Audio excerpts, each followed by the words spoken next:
Well, the next game is probably the game of the week. The Bucs at the Saints. I don't know why this isn't primetime Sunday night football. Yeah, this should have been Monday night. Definitely Monday night. At least Sunday night football because they're all by themselves since the doubleheader. It's definitely the game of the week. What do you think, man? This is all those additions. Just even with all those additions? Damn. Saints. Why? I want to see the Saints beat the Buccaneers into the mud. I want to see Tom Brady get sacked 5 times. I want to see him come out for at least a whole entire quarter. I want to see all this stacked-ass team go to waste. Who did they just fucking add? LaShawn McCoy. Leonard Fournette. Yeah, Leonard Fournette. Gronk came out of retirement. I mean, this is just ridiculous, the weapons. Already had Mike Evans. You know, just Godwin. It's so funny. It's everybody came over there taking pay cuts and what have you just so they could play with Tom Brady and possibly his last year. I'm picking the Saints because I want the Saints to blow them out of the water. I want my truth to be recognized that Tom Brady is not the shit like everybody thinks he is. He's not the best quarterback. He's going to win 7 games this year. That's going to be it. That's a tough division. This is going to be one of his losses. And yeah, not to mention, Carolina's not going to be a threat, but Saints and the Falcons are going to be, tough teams to have to mess with, twice a year.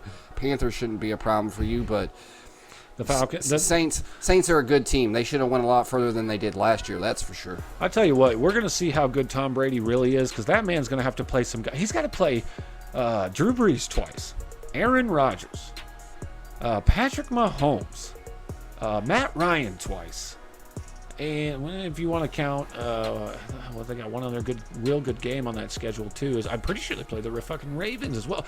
I'm just thinking, with all this talent, and I'm gonna laugh. I'm with you. I want to see them lose too because I like our previous podcast on Tom Brady is not the GOAT and why.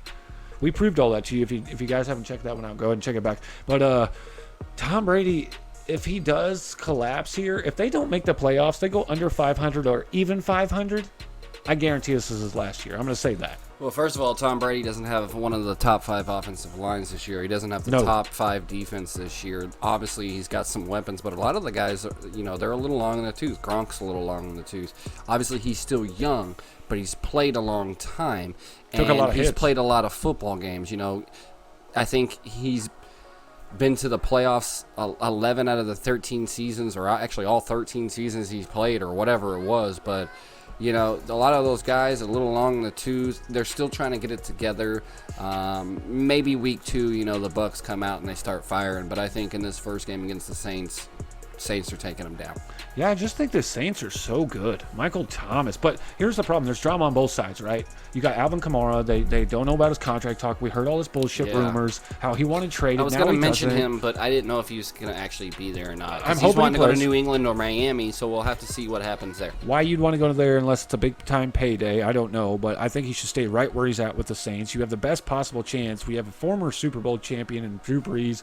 Drew Brees is one of the going to be sure Hall of Famer. Yeah. Easy as day. I think this is such a good game. I hate that it's week 1 because I'd rather see these teams play like week 4 or 5. That way they've been in the flow of the game and not so rusty. I think he wants to go to Miami or New England because of the money situation. Yeah, that's what they have money to give around. That's what I was saying. But I want to pick the Bucs for the fact of that fully loaded roster. But at the same time, I don't think there's enough. There's too many mouths to feed over there. There is. There is too many mouths to feed. You can say the same case for the Chiefs, though. Yeah, but the Chiefs, you got Patrick Mahomes. He's a great quarterback. They're a collective soul. Yeah, absolutely. I'm going to take the Bucs because I think that's a fully loaded team. I totally thought you were going to go with the Saints. I want to. I want to go with the Saints, but there's going to be some bullshit down in Tampa Bay, like I already been saying about the salary cap. How the fuck do they have all this money? I don't know how they afford that shit either. But you got so many good players down there. LaShawn McCoy went over there, right? With a 1-2 punch of Leonard Fournette. You got wide receivers. You got 2 good tight ends. O.J. Howard. Evans, Gronkowski. Yeah, Gronk. Godwin. Yeah. I mean, Jesus Christ. If you don't win this game, if you don't make it to the playoffs and win 12 games with this team and Tom Terrific is all for nothing. He's winning 7. That's it. I'll give him 9. Mark my words. 7. Okay. Well, I like the Bucs here, and shout out to my boy Randy Cruz. He's a big time fan. I have to throw you in there, boy, because you're always out there asking me about the Bucs and giving me shit about them. But I'm picking them this week for you, man. I think you guys got the star-studded stacked team that can do it. Tom Brady's had less than one, so we'll see.